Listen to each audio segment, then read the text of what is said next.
The ironmaster told the blacksmith that Captain Wonstale preferred to stay with him that night. He laughed to himself and went away. Half an hour later, the sound of carriage wheels was heard outside the forge. The ironmaster's daughter came there, followed by a valet, carrying a big fur coat. She introduced herself as Edla Wilmenson. She noticed that the man was afraid. She thought that either he had stolen something or else he had escaped from the jail. She, however, reassured that he would be allowed to leave them just as freely as he had come. She addressed him as captain and requested him to stay with them over the Christmas Eve. She said this to such a friendly manner that the rat trap peddler agreed to go with her. The fur coat was thrown over his rags. He followed the young lady to the carriage. On the way, the peddler thought that why he had taken the fellow's money. He was sitting in the trap and could never get out of it. The next day was Christmas Eve. The ironmaster came into the dining room for breakfast. He thought his old regimental comrade he had met so unexpectedly.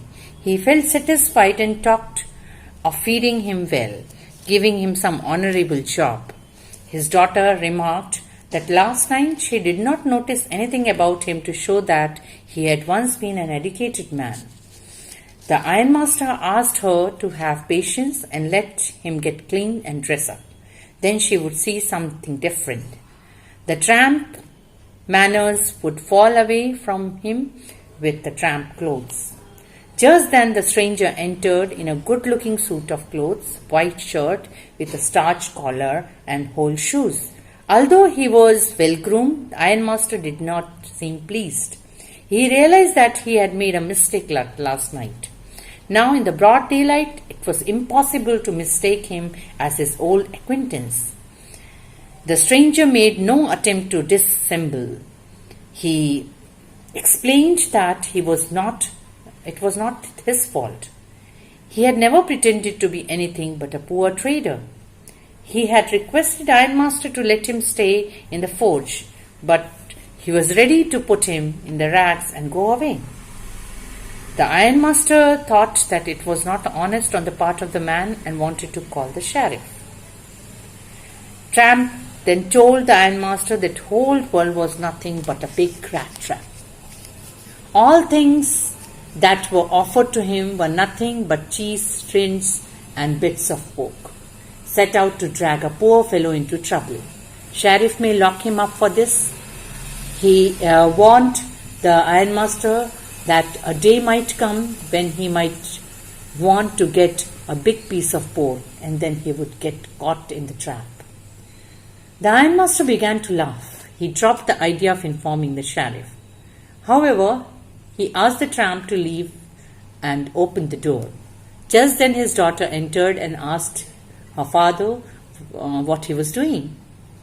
That morning she was quite happy. She wanted to make things for the rich quite homelike. So she spoke in favor of the vagabond. She wanted him to enjoy a day of peace with them, just one in the whole year. She knew that there was a mistake, but they should not chase away a human being whom they have asked to come there and promised Christmas cheer. The iron master hoped that he wouldn't have to regret that.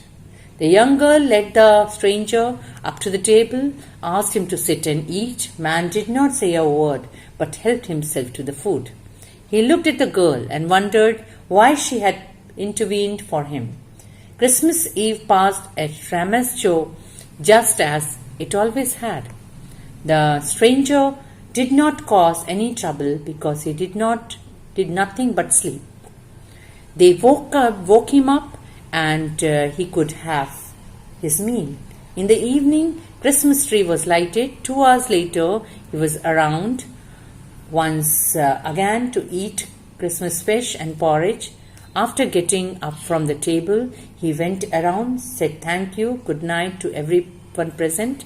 The girl told him that the suit he wore was to be a Christmas present, and he did not have to return it. If he wanted to spend next Christmas Eve in peace, he would be welcomed back again. The man with the rat trap did not answer. He only stared at the young girl in limitless amazement. Next morning, the ironmaster and his daughter got up early, went to the Christmas service. They drove back at about 10 o'clock. The young girl sat and hung her head, even more rocked dejectedly than usual. At the church, she learned that an old crofter of ironworks had been robbed by a person who went around selling rat traps. Ironmaster feared that the man might have stolen many silver spoons from the cupboard. As the wagon stopped in front of the steps, the ironmaster asked the valet about the stranger. Valet told that stranger had left. He had not taken anything with him at all, but he had left a package for Miss Wilminson as a Christmas gift. On opening the package, they found a little cry of joy. They found a small rat trap. In it lay 3 wrinkled 10-kroner notes. There was also a letter addressed to her. He did not want her to embarrass by a thief but to act as a captain. He requested her to return the money to the old man on the roadside, who had money pouch hanging on the window frame as a bait for the poor wanderers. The rat trap was a Christmas present from a rat who would have been caught in this world's rat trap if he had been raised to captain. Because of that way, he got the power to cheer himself.